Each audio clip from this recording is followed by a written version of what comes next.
Saint Martin two Chheradwip সেই trip.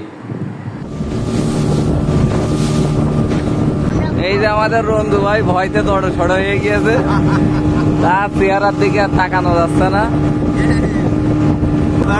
হ্যাঁ আরিফ ভাই, আপনারা এখানে আসলে সবাই আরিফ ভাইয়ের বোটে চড়বেন, উনি খুব ভালো মানুষ। এই যে আমার ছেলে একেবারে দড় হয়ে ভয়তে একটুকুনি হয়ে গিয়েছে। কোনো সমস্যা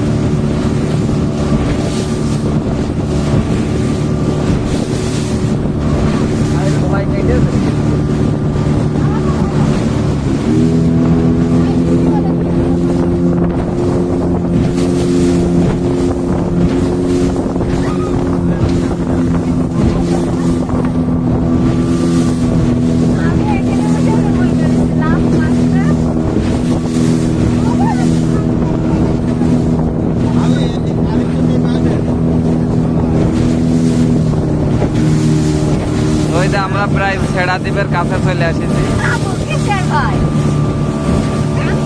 না এটা আমার ধরে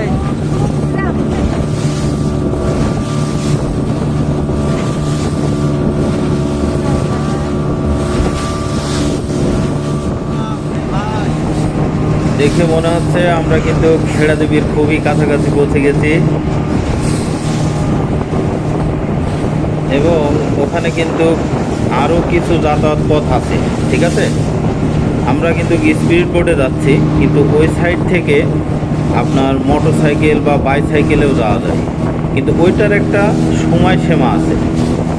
ওই সময়সীমাতে যদি না পৌঁছাতে পারেন সেক্ষেত্রে আপনি ওই দিক থেকে যেতে পারবেন না, কারণ সাইকেল বা মোটর সাইকেলগুলো আলাদাভাবে রেখে দেওয়া লাগে, রেখে ওখান থেকে আবার পায়ে হেঁটে দ্বীপে যেতে হয়। তো ওইটার সময়সীমা এই কারণে আছে যে ওখানে জোয়ার ভাটার একটা ব্যাপার স্যাপার আছে, যার কারণে মনে করেন আপনি ওই টাইম মতো না পৌঁছাইতে পারলে আপনি ওখানে আটকায় যাবেন। ভাটা যখন চলবে ওই সময়ের ভিতরেই ঘুরে আসতে হবে, জোয়ারের সময় কিন্তু ওখানে আর যেতে পারবেন না। আবার সাগরের মাঝখান দিয়ে বোটে যাওয়ার কিন্তু মজাও একটা আলাদা, সকলের ভয়ও লাগছে, আবার খুব মজাও লাগছে। সকলে কিন্তু মজার থেকে মনে হচ্ছে একটু ভয় বেশিই পাচ্ছে। ওই দেখেন ছেড়াদ্বীপ দেখা যাচ্ছে, ওখানে কিন্তু দুইটা দ্বীপ আছে, একটা হচ্ছে ছেড়াদ্বীপ আর একটা হচ্ছে নিঝুম দ্বীপ।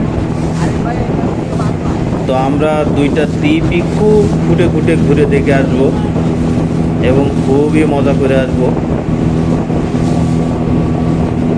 বোটটা খুব জোরেও যাচ্ছে না, আবার আসতেও না।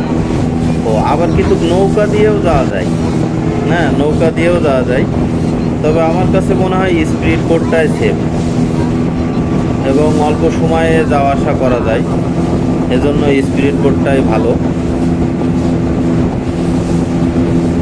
খুবই মজা লাগছে, আবার ভয় লাগছে।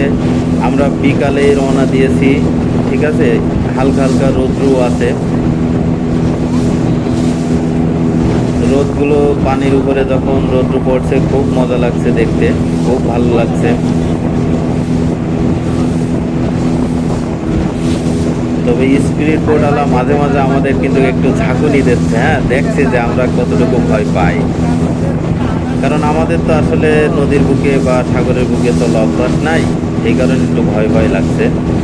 আজ এ পর্যন্তই, সকলে ভালো থাকবেন, আল্লাহ হাফেজ, আসসালামু আলাইকুম।